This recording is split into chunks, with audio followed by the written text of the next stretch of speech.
결혼 7년 차였습니다. 특별할 것도 크게 불만도 없는 그런 평범한 시간이었죠. 우리는 아이가 없었고 그래서 더 조용했습니다. 퇴근하고 집에 오면 각자 하루를 정리하듯 각자의 시간을 보냈습니다. 말이 없다는 게 불행은 아니라고 서로 믿고 있었죠. 그날도 그런 평범한 저녁이었습니다. 저는 거실 소파에 앉아 이미 몇 번이나 본 드라마를 틀어놓고 있었고 남편은 욕실에서 샤워를 하고 있었습니다. 집안에는 샤워기 물소리와 TV에서 흘러나오는 익숙한 배경음만 있었습니다. 그때였습니다. 테이블 위에서 작은 진동음이 울렸습니다. 처음엔 제 휴대폰인 줄 알았습니다. 하지만 아니었습니다. 남편 휴대폰은 이미 제 옆에 있었거든요. 저는 고개를 들어 테이블을 봤습니다. 그 위에는 제가 처음 보는 휴대폰 하나가 올려져 있었습니다.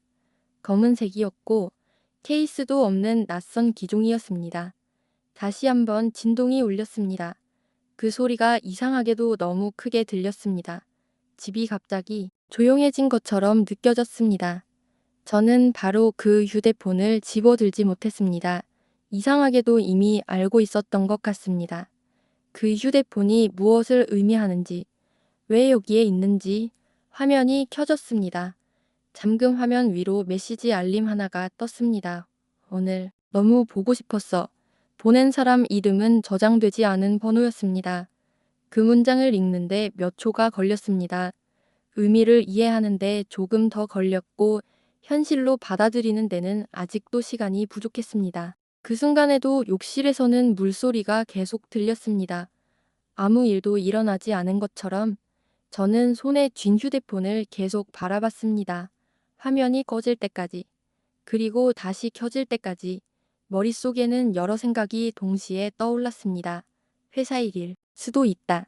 업무용 폰일 수도 있다. 오해일 수도 있다. 그렇게 스스로에게 말을 걸었습니다. 하지만 그 메시지의 말투는 너무 사적이었습니다. 너무 감정적이었고 너무 친밀했습니다. 그때 샤워기 소리가 멈췄습니다.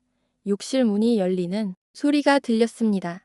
저는 급하게 휴대폰을 다시 테이블 위에 올려두었습니다. 마치 제가 잘못한 사람인 것처럼 남편은 수건으로 머리를 닦으며 거실로 나왔습니다. 그리고 테이블 위에 있는 그 휴대폰을 보았습니다. 그의 시선이 아주 잠깐 흔들렸습니다. 정말 짧은 순간이었지만 저는 놓치지 않았습니다. 근 운빛 하나로 충분했습니다.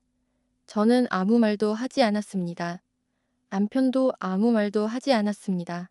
그날 밤 우리는 같은 침대에 누웠지만 서로 등을 돌리고 잠을 잤습니다.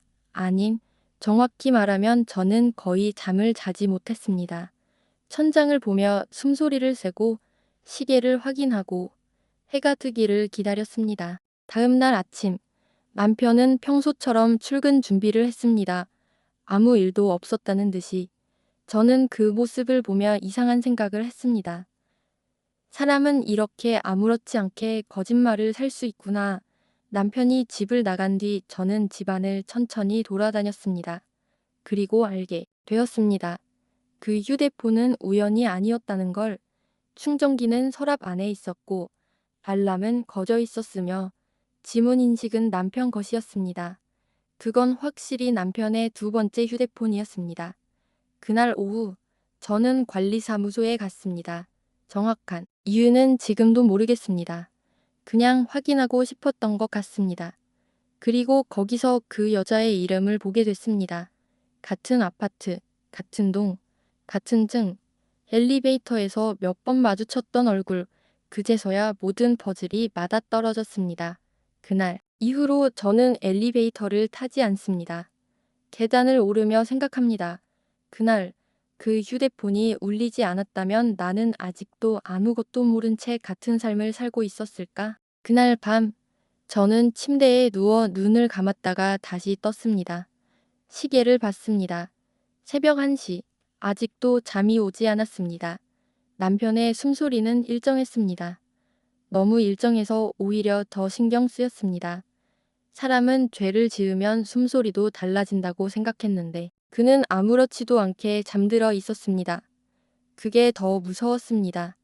저는 조심스럽게 몸을 돌려 남편의 등을 봤습니다. 익숙한 등인데 처음 보는 사람처럼 느껴졌습니다. 언제부터였을까? 그 질문이 머릿속에서 계속 반복됐습니다. 언제부터죠? 휴대폰이 여기 있었을까? 언제부터 그 메시지를 받고 있었을까? 그리고 왜 나는 아무것도 느끼지 못했을까? 그 생각을 하다 보니 갑자기 이상한 기억들이 떠올랐습니다. 엘리베이터에서 마주쳤던 장면, 가볍게 고개를 끄덕이던 그 여자. 지금 생각하면 그 눈빛이 조금 오래 머물렀던 것 같기도 했습니다. 하지만 그때 저는 그저 이웃이라고만 생각했습니다. 시계를 다시 봤습니다. 새벽 2시. 집안은 너무 조용했습니다. 그 조용함 속에서 휴대폰 진동 소리가 계속 머릿속에서 울리는 것 같았습니다. 실제로 울리지 않았는데도 귀에서는 계속 그 소리가 들렸습니다. 아침이 되면 모든 게 달라질 거라고 생각했습니다. 하지만 아침은 아무 일도 없다는 듯 평소처럼 왔습니다. 남편은 알람 소리에 일어났고 세수를 하고 옷을 입고 커피를 마셨습니다. 출산 후의 기억은 지금도 조각처럼 흐릿합니다. 몸은 내 것이 아닌 것 같았고 하루가 어떻게 지나가는지도 잘 몰랐습니다. 그때 가장 큰 힘이 되어준 사람은 남편이 아니라 제 친구였습니다. 우리는 고등학교 때부터 알던 사이였고 서로의 연애와 결혼을 모두 지켜본 사이였습니다. 그 애는 제가 병원에 있을 때도 거의 매일 찾아왔습니다. 아이를 안고 서툰 손으로 기저귀를 갈아주고 제가 잠들면 조용히 나가던 모습이 아직도 기억납니다. 그때의 저는 그 애가 정말 고마웠습니다. 너무 고마워서 의심이라는 단어조차 떠올리지 않았습니다. 출산 후 집으로 돌아온 뒤에도 그 애는 자주 집에 왔습니다. 너 혼자 있으면 힘들잖아. 그 말이 얼마나 위로가 됐는지 모릅니다. 남편은 회사 일로 늦는 날이 많았고 저는 애와 둘이 집에 있는 시간이 길어졌습니다. 그 애는 그 빈자리를 자연스럽게 채워줬습니다. 아이를 안고 거실을 서성이고 젖병을 데우고 설거지를 했습니다. 마치 원래부터 이 집에 살던 사람처럼. 이상하다고 느낀 건 아주 사소한 순간이었습니다. 아이를 안고 있는 그 애의 모습이 너무 자연스러웠다는 것. 남편보다도 더 익숙해 보였습니다. 하지만 저는 그 생각을 곧바로 지워버렸습니다. 내가 예민한 거야. 출산 후엔 별 생각을 다 하게 된다고 스스로에게 말했습니다. 어느 날 아이를 재우고 혼자 거실에 앉아 있는데 문득 불안한 마음이 들었습니다. 이유는 없었습니다. 그냥 이상하게 가슴이 답답했습니다. 그래서 CCTV를 설치했습니다. 아이 때문이라고 스스로를 설득하면서 요즘 세상 무섭잖아. 그렇게 합리화를 했습니다. 며칠 동안은 아무 일도 없었습니다. 늘 보던 모습, 늘 있던 장면, 아이를 안고 웃고 거실을 오가고 평범한 하루였습니다. 그러다 그날이 왔습니다. 제가 산후검진 때문에 잠깐 외출한 날이었습니다. 집을 나서면 문득 휴대폰으로 CCTV를 켜봤습니다. 처음엔 아무것도 보이지 않았습니다. 조용한 거실, 아무도 없는 집, 병원 대기실에서 번호를 기다리며 다시 화면을 확인했을 때 그 애가 집에 들어왔습니다. 그리고 몇 분 뒤 남편이 따라 들어왔습니다.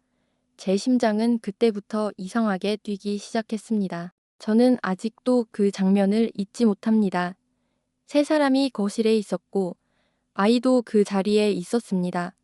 그 애는 아이를 안고 있었고 남편은 그 옆에 서 있었습니다. 웃고 있었습니다. 너무 자연스럽게, 너무 익숙하게 그 웃음이 왜인지 너무 낯설었습니다. 그 다음 장면은 보고 싶지 않았지만 눈을 뗄 수 없었습니다. 그 애는 아이를 내려놓았고 남편과 짧게 눈을 마주쳤습니다. 아주 짧은 순간이었지만 그 안에 너무 많은 의미가 담겨 있었습니다. 저는 그 자리에서 주저앉았습니다. 병원. 대기실 바닥이 차갑게 느껴졌습니다. 사람들 소리가 멀어졌고 제 숨소리만 크게 들렸습니다. 집으로 돌아오는 길이 기억나지 않습니다. 어떻게 집에 들어왔는지도 모르겠습니다.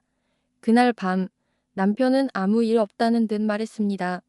오늘도 고생했어. 저는 아무 말도 하지 않았습니다. 그 애도 그날 이후 아무 일 없다는 듯 연락해왔습니다. 아기, 괜찮아. 그 메시지를 보는 순간 손이 떨렸습니다. 남편보다 그 애의 얼굴이 더 선명하게 떠올랐습니다. 배신이라는 말로는 설명할 수 없었습니다. 가장 믿었던 사람이 가장 약한 순간을 이용했다는 사실이 너무 견디기 힘들었습니다. 그날 이후 저는 아이를 안고 혼자 있는 시간이 더 많아졌습니다.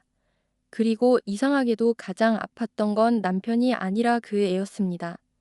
지금도 아이를 안고 있으면 그 애의 손이 겹쳐 보일 때가 있습니다. 그럴 때마다 저는 조용히 눈을 감습니다.